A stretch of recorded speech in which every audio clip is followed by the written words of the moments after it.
Jumping forward 20 years from our last Levity Zone episode's dip into my deep history in Prague, we join yours truly, Dr. Bruce, and a very special audience back in June of 2014. We gathered in the lush green of a spring-fed valley in dry, far northern California to honor the life and work of alchemist Dr. Alexander Sasha Shulgin. Sasha had passed through his own form of ascension just the week before. I had been fortunate enough to share some final words with Sasha a month prior when I related to him my hope that his work would be carried on. The following talk, which I have called the Shulgin Chip, is a visionary projection of that hope.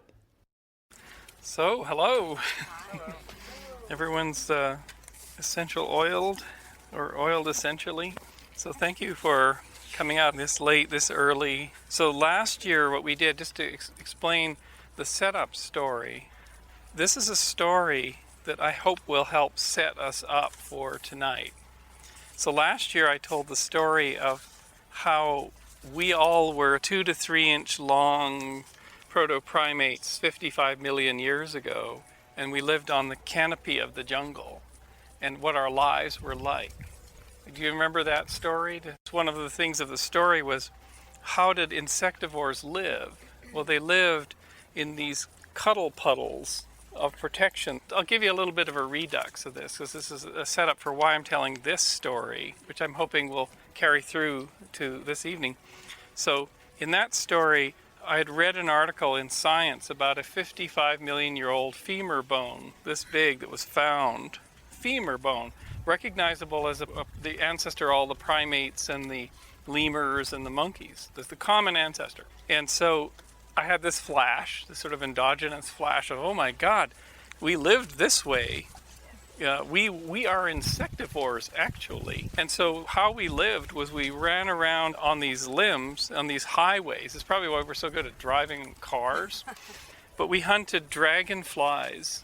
The dragonfly was the big kill. It was the big game. And they were a little bit bigger then, let's face it. We ate flower petals, and we ate leaves. And we also, for our sugar, we found tree sap. Insectivores do this thing with tree sap. So it's a burger, fries, and a shake diet.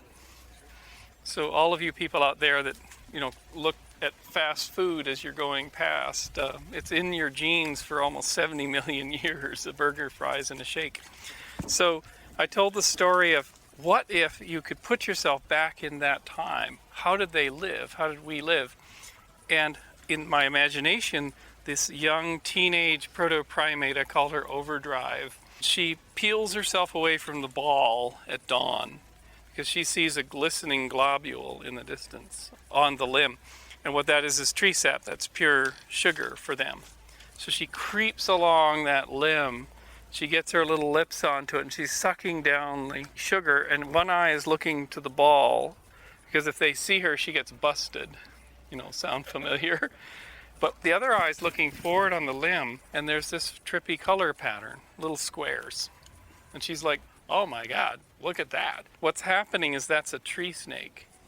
So after the Chicxulub impact, the asteroid impact that killed the dinosaurs, there were really no predators in the forest canopy except for tree snakes.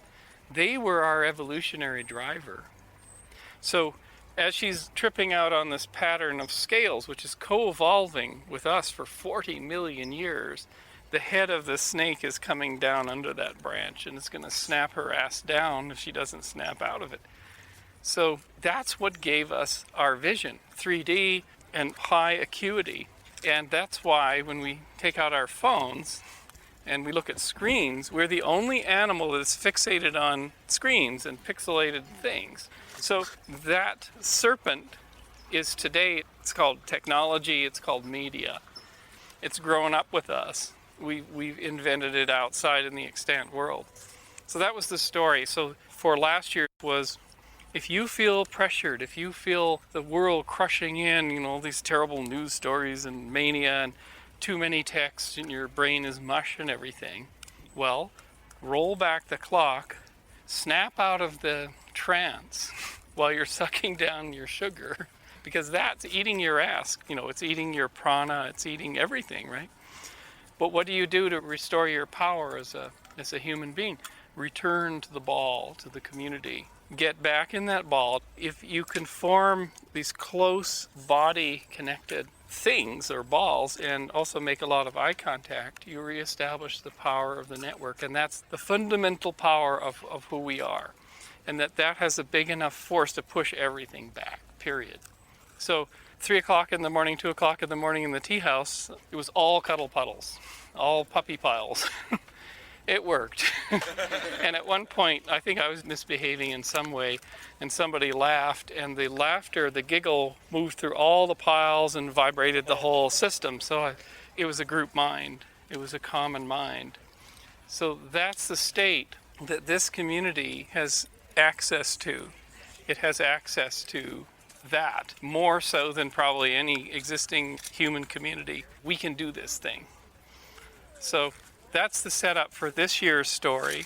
So what I'm going to read now to set up this story is a piece about Sasha Shulgin, because Sasha has passed, and this is his graduation weekend that we're celebrating. And this is, in Sasha's words, about his first psychedelic experience. This sets up this story. So Sasha writes, "The most compelling insight of that day was that this awesome recall had been brought about by a fraction of a gram of a white solid, but that in no way whatsoever could it be argued that these memories had been contained within the white solid." He wrote, "Everything I had recognized came from the depths of my memory and my psyche. I understood that our entire universe is contained in the mind and the spirit. We may choose not to find access to it. We may even deny its existence. But indeed, it is there inside us, I would say inside each of us, and there are chemicals that can catalyze its availability." This is what Sasha wrote on his first encounter. This is why we're honoring him today with this. And I'm actually dedicating this talk to Paul Torres, who is in hospital in Los Angeles, who has a fairly aggressive cancer. So this is for Paul. So how did I come upon this thing? Well, I was in Ojai with a friend. He had loaded the pipe. And this is like a Hollywood moment. He's firing it up and the smoke is swirling, and then he says, "Now, go!" It's like I took a big draw and stuff started happening. And I looked up in the sky and this juggernaut was coming down. But before that, I went into the crimson space, which was the full power of return to nature. It's like, I'm home. You get that feeling, I'm home.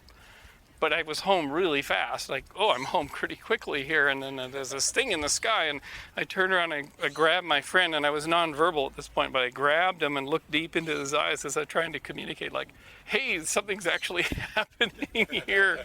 He dilated and fell back. And he said, this was not helpful. So he fell to the ground, and then I looked back up and I saw this thing chugging down. And it was amazing. It was this totality, and it was basically saying, okay, now it's time. Now. But there was this whole sort of Laurel and Hardy flubbiness about it's not supposed to be happening, even though it is happening. And so I started asking questions to the oncoming juggernaut, to the totality. Totalities can get pissed off with questions. How that explain that works later. So I said to it, is this death? And the totality says, do you see time in this thing? I said, no. And it said, well, death is your invention. It's your creation. And then as it was coming to consume me, I said, well, what about mathematics and automobiles and planets? And the totality says, that's all dross. That's all reflections off the totality, which is this thing. Focus on the totality as it comes. And it's coming. And because of all of this sort of thing, it just sort of crashed through me, and it went down into the earth, and I fell to my knees, and I was like, I was totally synced in the entire planet. It was like, whoa. And you get that feeling of, how could you come from any other place but this? You're just, whoa. But it was still a kind of a Laurel and Hardy thing, because my friend said, God damn it, you should have fallen back and totally submitted to this whole thing. But as a result of all this, I got a good look at the totality as he was coming down. So the next day I was sort of collapsed. Talking to a book editor, I'm doing a chapter on cosmogenesis for this upcoming book. And then I suddenly asked the question, wait a minute, that totality that was coming is made by my neurons. I don't subscribe to the theory that, UFOs came and parked at my temple brow and just unloaded all that experience and then left. I don't subscribe to that. I'm just too much of a materialist. It had to be made by my neurons. So I said to myself, well, then how? How could this enormity get made inside my little frail monkey mind? Terence McKenna used to say, where is it written that the primate monkey mind is engineered for the capacity to understand everything? Where is it written, that we are supposed to be able to do this? Well, it then came to me in a flash that, wait a minute, this is how it works. And usually these things for me come as metaphors, bizarre metaphors. And I was floating over Los Angeles. The LA freeway system was built in a kind of chaotic way. No spider would ever have woven such a web. So there's all these freeways go crisscrossing. So and I had this flash of, there's LA 1972, and there's all the freeways, and everyone's driving Volkswagen Bugs, because that was 1972. And a Richter scale 9 earthquake hits the Southland. And what happens if you're in a Volkswagen Bug when an earthquake hits? Do you know? You pop into neutral.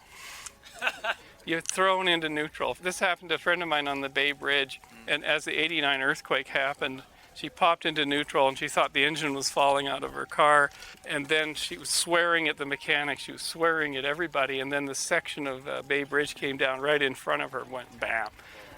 And she stopped, and she still couldn't convince herself that the mechanic had done something to collapse the entire bridge now. So this is what happens. Now, in your mind, the mind under shock, a state of shock, this could include a near-death experience.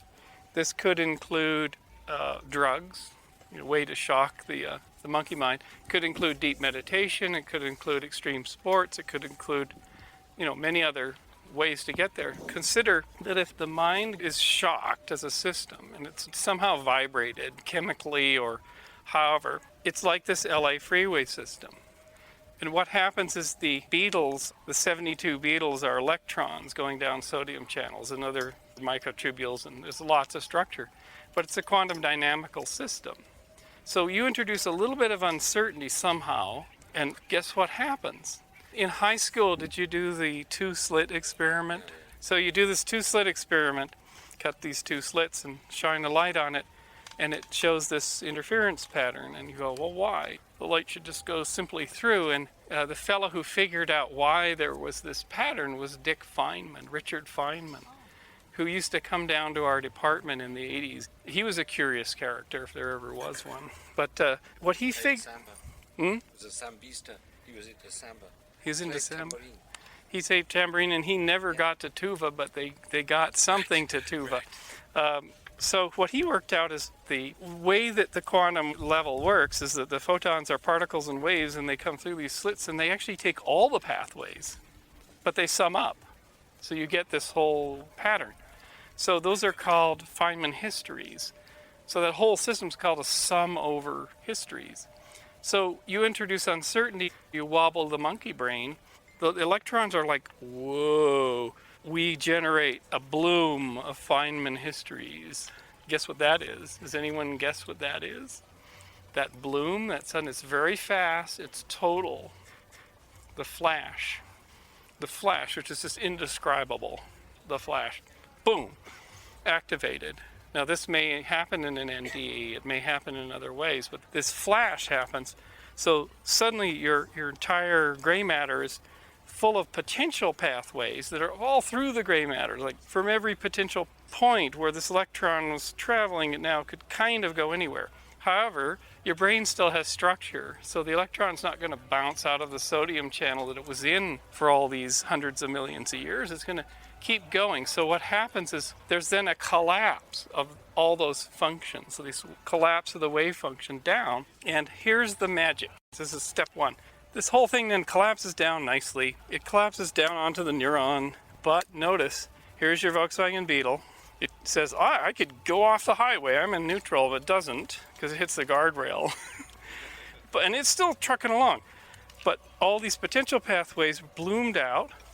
Now they fell in, but they fell in on the whole road. The whole road is lit up now because the quantum world doesn't understand about neurons, doesn't understand about electrons traveling places.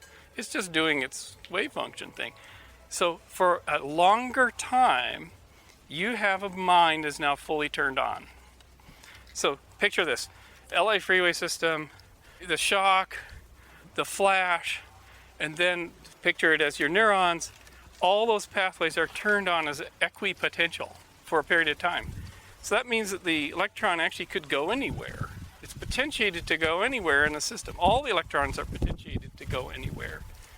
And you've got your neuron and thousands of connections back here, and then there's a head here, and there's neurotransmitters going across. It's a huge network. Does anyone know, if you tried to trace all the pathways through that network, you know how big a number that is? Does anyone? Fractillion. It's a fractillion? No, a fuctillion. It's a fuctillion, exactly. A Brazilian? A bazillion. It's larger than the number of countable particles in the universe. Okay? So the turned on brain, get this, I'll say this again, the turned on brain, as far as a system of information, a system of reception, transmission, informational representation is bigger than the universe. So here you have a system that is lit up. It's an informational system. This is kind of outside the box of science. You know, this is a little woo-woo here. But now it's a transmitter-receiver. It's like a huge router. So potentially, each of those pathways through the mind, of which there are more than the countable number of particles of the universe, does it not have the ability to be coupled non-locally? So, Bell's non-locality. Now my neighbor Nick Herbert, who's an expert in this, is always slapping my wrists and my head and when I talk in classical terms about this stuff, but he's an expert in Bell's non-locality. So in fact, is it not a system now that actually can talk to the whole universe? So that's where my flash came back, and I said to myself, oh my God, when you see God, when you see Mr. or Mrs. Ineffable, when you experience the totality, it is the totality. It is the universe. If God is the universe, I mean, it is the real thing. Now we interpret it through our filters. So after this flash, and then you have this tale of like, oh, the totality, you know, or you're unfolding like the being on the infinite plane, and you're going, wah, and the plane is going brang, and you know, stuff is like that happens. So you have that, and then the whole system is settling down, but is it not potentially reverberating with every star system, every speck of dust in alien Hoover vacuum cleaners, every, you know, thought that is going on in other civilizational fast food franchisee owners? You know, is it not potentially reverberating with the whole cosmos? So when you see this shit in your head, when you see the stuff that, oh my God, I have no training to see the full function and structure of an alien spacecraft in my little brain, but where did it come from? It didn't come from the UFO parking at your temple and unloading its cargo. It came because you resonated with the real thing that is really out there through your filters, through your personal filters. It is real. That is real communication.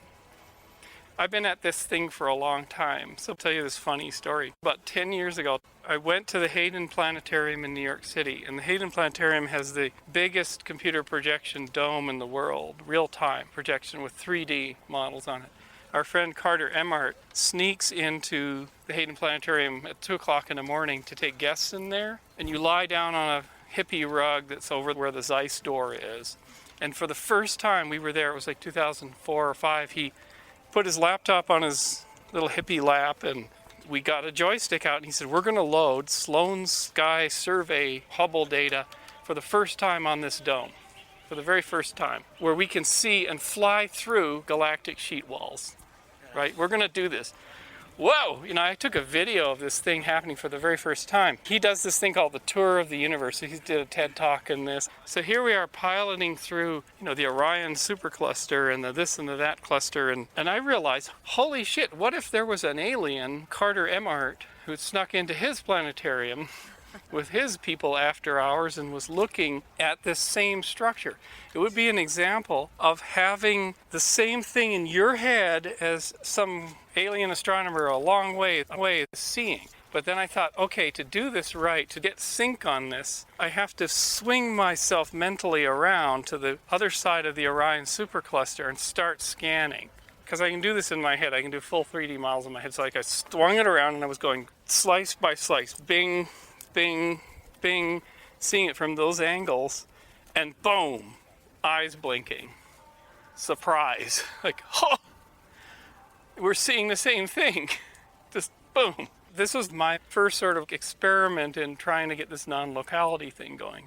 In their head, they're looking at the same superstructure, resonance, and you can get the communications. This was a crazy idea. So where does this all go? We roll ourselves back to the turned on brain. Okay, we're starting a process where the visionary movement is going to undergo a total transformation in the next 20 years. And it's coming from left field, and nobody can see it yet. And I'm privileged to be able to see this happening because I'm working in the origin of life field. I'm using computing techniques to come up with models for the origin of life at the moment. That's another talk, but what we're trying to design is something called a Genesis engine. And it'll be a piece of computing hardware about this big that will run 10 million chemical experiments on board at once, flush them out and restart them. And a supercomputer watching this whole thing. This is to push complexity up in the chemical milieu and search for clues to the origin of life. This will cost about $1 billion, so if you know of anyone that wants their name on it. But then I started to study chemical experiments, and I thought, wow, look at these microfluidics arrays. You can stick yourself, and it'll do 5 different blood tests. And then I started thinking, wow, there's whole chemical factories in there. And then like, oh, wait a minute. You're going to have, in the 2030s, they're talking about subcutaneous chips that can take blood serum, make a pharmaceutical, and stick it back into your blood supply on demand wirelessly. So then I thought, wait a minute, there are people doing fMRI studies of people on psychedelic states. What if you, went into your local shop, or whatever this is in 2039, and got installed the strips under your skin to basically map your entire brain in real time. And you had what I named the Shulgin Chip. Here, Sasha. The Shulgin Chip on your shoulder.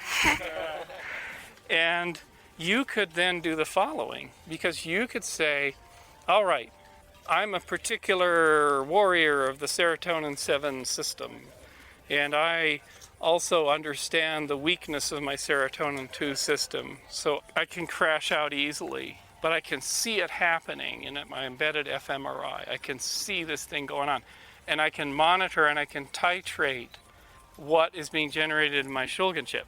And it can generate the entire Shulgin index. Thank you very much. So reports come into the chip in real time, and then they go out of you in real time to a network.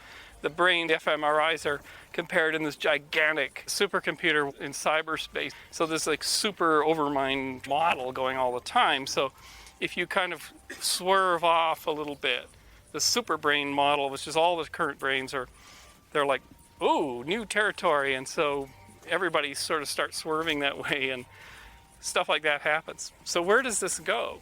Well, I always said to Terrence, why did you pick this date? You'll be like a milk carton with a best used by. So I'm throwing a date out there of around 2039 because it's a nice number. And all the cyberpunk writers now are writing books about mid-century. They're writing their sci-fi about mid-century. It's all set in the 2040s. So in the 2040s, what we would experience is something so far beyond anything that happened in the 60s. So far beyond. Because here you now have real-time feedback to a subtle degree, where the mind, you're running it like an instrument, like a beautifully tuned instrument.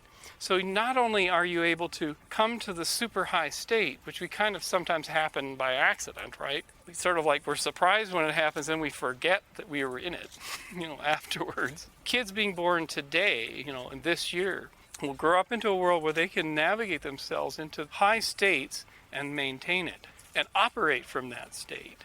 And also they'll use Kundalini and they'll use yoga and techniques and meditation and stillness and all that. There's training for that. And some of the people here kind of are already doing those practices. What does this mean? So suddenly humans who could get high and into the super vibratory turned on state by accident, say 2,000 years ago, or by going to a place to where they had nitrous coming out of the rocks and rotting wheat, in goblets. They could get there. Or they had a brain injury, so they were turned on. All of our religious founders, so they had some kind of tricked out brain system. So only a few individuals had this. Maybe in prehistory, maybe in the upper Paleolithic, there were more. But in history, only a few individuals could do it. And here you have a peppering of a little bit more in the 19th century. But then you have this explosion after World War II, into the 60s, this huge bolus of turned on minds that then, of course, turned back to the suburbs and, the me generation and all that. But then you have these waves of turned onness, and then the Shulgins creating all these different compounds and others creating different compounds. And you have tech coming. And tech turns on our minds through the snake. It turns on our minds through visual things. So we're completely trained for that. And here we're cruising into the 2050s, and you have this force in the world of economic chaos and oligarchs who will run the 21st century. They are the inheritors of our future, by the way. The 1,000 billionaires outside the US. And this whole force is climbing up here, but climbing up hidden on the other side. And this is what you guys are.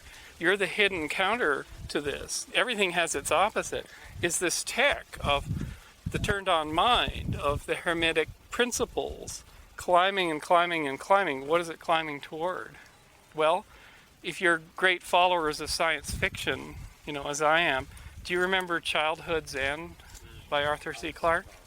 So this is probably all woo-woo too, but when you think of the kind of trip that will be possible in the 2040s, that will make us look like sort of fumbling, So what do these people do with it? They get into a state, into a space we can't even comprehend. We have had glimpses of it, but we can't comprehend. And they're operating full time in this space. Then their minds are tied into a network. So they're using the, things that Twitter becomes to tweet their state to other minds, which are then synchronized through the Shulgin chips. So it's a perfect chemical and digital and biological synchrony that goes through the network. So there can be a section of humanity that lights up, boom, and it can be quite large. Of course, the cops will be banging doors down, and it's always the way, right? This will make for a lot of good Hollywood thrillers. So where are we going? Well, I call this monkey ascension. Now we can't now know what this does, but I can tell you, in a situation where you have this kind of activation of minds going on. I mean, what else can we do? We can, repair automobiles and fly airplanes. We can do all this sort of physical, logistical shit in the world. But really, it's what can be done inside the bone structure of this brain case that matters. So if we're able to then cruise into incredible capability in the brain case that's also synchronized, we not only create something new, a community that is what I call opening the pore. Occasionally people are in this beautiful synchrony, like we're trying to do here, actually. I call it the torus. Like I can see that energy, I can sort of shape it sometimes. And then I try to form this ring in the room. And sometimes I stand up and you can turn your body and spray the energy out to people. It's just amazingly malleable stuff. And then the group is in synchrony. So we're all trying to do this in our experiences. But what happens when this happens on a massively global scale with brains that are turned on? And what happens when you pass information into a system, even if it's a system as large as the cosmos, and you start rattling it and rattling it, and then more brains join, more flashes happen, you rattle it, in my dream of dreams, at some point, just before economic and global and climactic catastrophe, we fucking wake Big Daddy up. We wake up Big Daddy Universe. The thing becomes conscious. So somewhere in there, the turned on mind, not only can it wobble with the universe, but if you're seeing the ineffable, if you're seeing all this stuff, what are you seeing? You might be seeing the act of cosmogenesis. You might be looking back and saying, I see you. And what it's doing is it's looking at you and it said, that's a good thing because I did this for you. I exploded this big for you kids so that one day you would see me. And this sounds like a woo-woo idea, but Wheeler, was a contemporary of Richard Feynman, wrote about you need the observer to create the reality of the cosmos. So perhaps this is the function of what we're doing as a species. If we can get a good look, not just at Mr. Toad, that's just a metaphor. We're getting a good look at the cosmos, a real good look at it.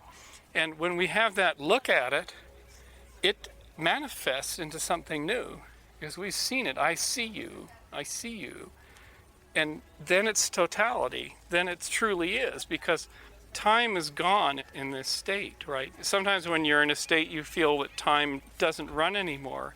Well, in this kind of turned on state, time is not a factor. So in the history of the universe, all there ever was and ever is history from the beginning. And the matter and the energy and all those factors add up to nothing. This is what Guth tells us.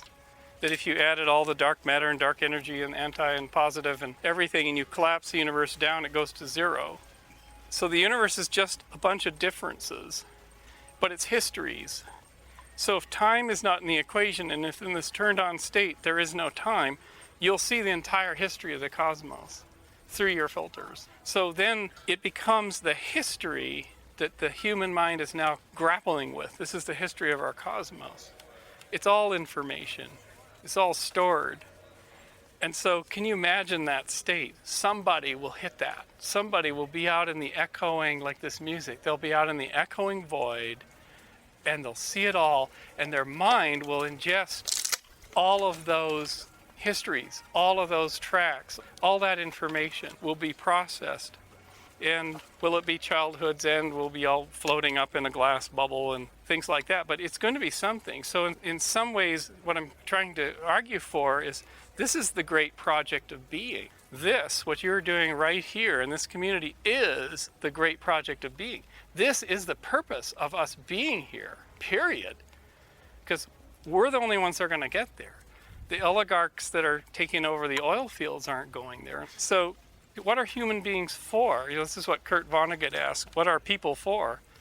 I can't think of any greater project than doing this thing. Use what we've been given by 4 billion years of evolution, almost by accident, to put all the science and to put all the arts and to put all the right chemicals and the right technology in this thing, collectively as a community, and open that pore and communicate and take a look, but also say, I see you now.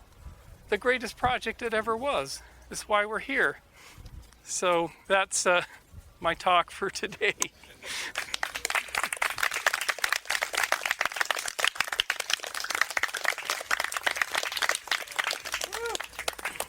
Any questions?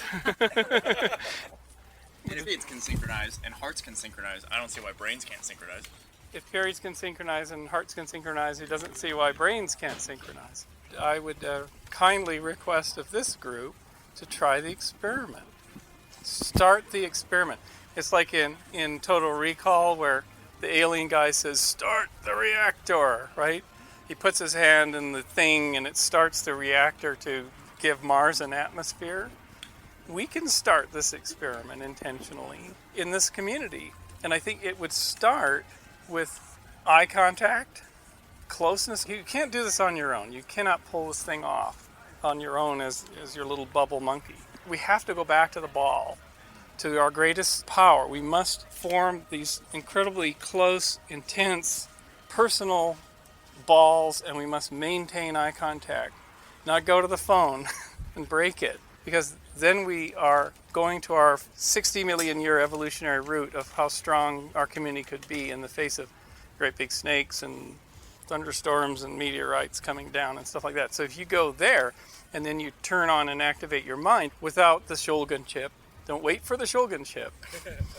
That's being worked on, but you can't wait for the Shulgin chip. Don't wait for it, because you can start this today. So, get in a circle, get at kind of the same state, but then support each other in beautiful ways. Lift the energy, track the energy, shape it, try to go higher.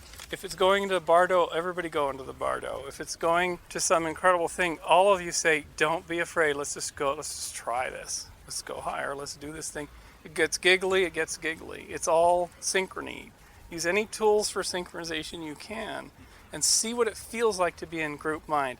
We did it last year. I would get up and oh my God, I'm not me, I'm just part of this thing, this group mind. What a relief to say, I don't have to just run me anymore, I'm part of this. I just sat back down oh, what a relief. To be out of me and in this group mind. And the group mind was doing its thing, and Mountain Girl was laughing, and so everybody started laughing and stuff like that. But if we do more and more of this, we're preparing for the day. We're training for that day when we can do this with technology and the things I was just talking about. So it's an uphill road, but it's been going for tens of thousands of years. And this group is the group. Where else? If you're not going to do this on the playa, this is too much confusion and energy. It's going to be done in these smaller group gatherings. 200-300 people's pretty big, 80 people, whatever. Friday night dinner kinds of things maybe. But small groups, intentional. We've done our healing shit, or we can do our healing shit and sort of do the load of dirty laundry and get it out into the dryer, and then go on to the greater project, which is to be part of this fantastic thing. This is a great project of being thing. So just suggesting that we can do that. We're experienced. Now we're in the group. We got to go to the group and power up that group. Was there a question here? As a suggestion for maybe later,